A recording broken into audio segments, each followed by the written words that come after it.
Hi friends, welcome back to our channel. అందరూ బాగున్నారా? మీరైతే బాగుండాలని మనస్ఫూర్తిగా కోరుకుంటున్నాను. అండ్ ఈరోజు స్పెషల్ వచ్చేసి నేనైతే మామిడికాయ పులిహోర చేద్దాం అనుకుంటున్నా. అండ్ మామిడికాయ పులిహోరకు కావాల్సినవి అయితే మామిడికాయ తురుము చేసి పెట్టుకోవాలి. అండ్ కొత్తిమీర, పల్లీలు, పచ్చిమిర్చి అండ్ కళ్యామాకు. ఇప్పుడైతే ఒక కడాయి పెట్టుకొని అందులో ఆయిల్ వేసుకొని ఆయిల్ హీట్ అయిన తర్వాతనైతే పోపు దినుసులు వేసుకోవాలి.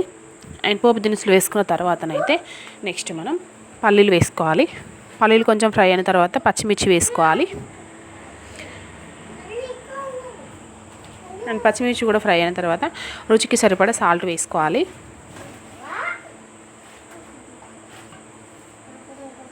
అండ్ నెక్స్ట్ అయితే మనం తురుము పెట్టుకున్న మామిడికాయ తురుము అయితే వేసుకోవాలి. అది వేసుకొని కొంచెం కొత్తిమీర, కళ్యామాకు కూడా వేసుకొని మంచిగా ఫ్రై అవ్వనివ్వాలి ఇవన్నిటిని ఆయిల్లో. అండ్ చాలా ఈజీ ప్రాసెస్ ఇదైతే, చాలా బాగుంటుంది. టేస్ట్ అయితే పుల్లగా చాలా ఇష్టంగా తింటారు. ఒకసారి అయితే ట్రై చేయండి.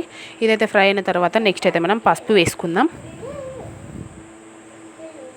అండ్ పసుపు వేసుకొని మంచిగా కలుపుకోవాలి. అండ్ ఎల్లిపాయల పేస్ట్ అప్పటికప్పుడు తీసుకొని వేసుకుంటే టేస్ట్ చాలా బాగుంటుంది. అండ్ వేసుకొని నెక్స్ట్ అయితే మనం అన్నం వండి పెట్టుకొని ఉంటాం కదా, అదైతే తీసుకొని ఇందులో వేసుకోవాలి. నెక్స్ట్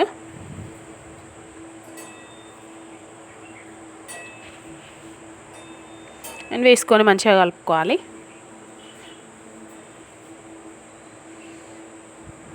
అండ్ సూపర్ టేస్ట్ ఉంటుంది మామిడికాయ పులిహోర అయితే. అండ్ అంతేనండి, రెడీ. చాలా బాగుంటుంది. మీకు నచ్చినట్లయితే ఒకసారి ట్రై చేయండి. వీడియో కనుక నచ్చినట్లయితే లైక్ చేయండి, షేర్ చేయండి అండ్ సబ్స్క్రైబ్ చేయడం మాత్రం మర్చిపోకండి. బాయ్.